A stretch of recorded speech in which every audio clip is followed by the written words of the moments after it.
नमस्कार दोस्तों, आज मैं आपके लिए टिड्डियों से जुड़ी जानकारी लेकर आया हूँ। देश पहले से ही वैश्विक महामारी कोरोना और लॉकडाउन का सामना कर रहा है।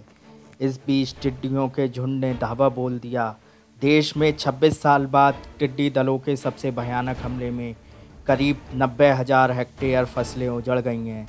यह केवल एक स्टेट के आंकड़े हैं, लेकिन एकदम अचानक से इतने सारे टिड्डी दल कहाँ से आ गई, कहाँ पनपे ये?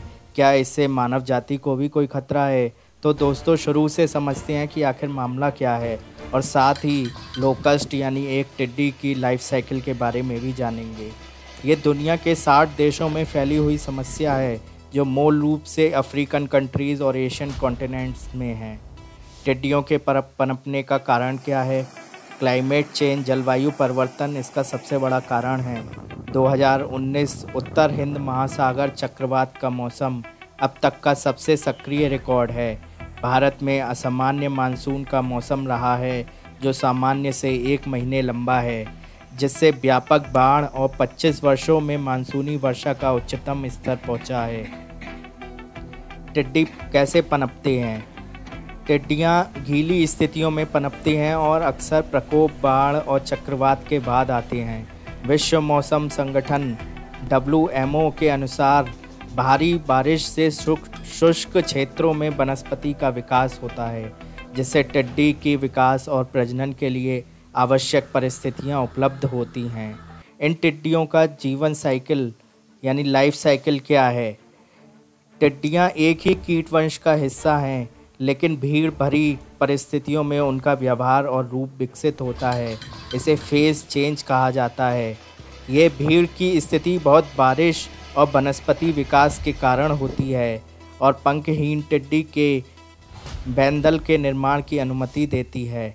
अगर अनियंत्रित आबादी बढ़ेगी तो टिड्डियाँ उग्र झुंड में रहने वाली अवस्था में चली जाएंगी। LWA के उपनिदेशक KL गुर्जर ने बताया कि एक वयस्क मादा टिड्डी अपने 3 महीने के जीवन चक्र में 3 बार 80 से 90 अंडे देती है। ये अंडे नष्ट नहीं हुए तो एक झुंड में 4 से 8 करोड़ तक टिड्डियाँ प्रति वर्ग किलोमीटर दिखाई देंगी, और ये बहुत ही ज़्यादा है। किसानों की खरीफ की फसल भी जुलाई, अगस्त, सितंबर के दौरान तैयार होती है, जिसे ये टिड्डी दल पल भर में चट कर सकता है। उन्होंने कहा कि खाली पड़े खेतों में मानसून चालू होते ही इनका प्रजनन बड़े पैमाने पर होने लगेगा। खाली खेतों में अंडे देने के कारण इनकी नई नस्ल परेशानी का सबब बनेंगी, क्योंकि इनके अंडे देने का क्रम 2 और महीने तक जारी रहेगा। क्या टिड्डियों से इंसानों को कोई नुकसान होता है? तो दोस्तों, इसका कोई प्रूफ नहीं मिला है कि टिड्डी इंसान और जानवरों को नुकसान पहुंचाते हैं, तो इसका आंसर नो समझ लीजिए। सरकार इसे रोकने के लिए कदम उठा रही है। जो कदम उठा रही है, क्या वो पर्याप्त हैं? इस चीज़ का विश्लेषण हम सरकार पर ही छोड़ते हैं। अगर इन टिड्डी दलों का अटैक नहीं रोका गया तो बहुत फसल बर्बाद हो जाएगी, जो कि किसानों की आमदनी का एकमात्र जरिया है। दोस्तों, हमारा वीडियो आपको कैसा लगा कमेंट बॉक्स में ज़रूर बताएं, अपने सुझाव दें, और हाँ, हमारे वीडियो को लाइक और सब्सक्राइब करना ना भूलें। धन्यवाद।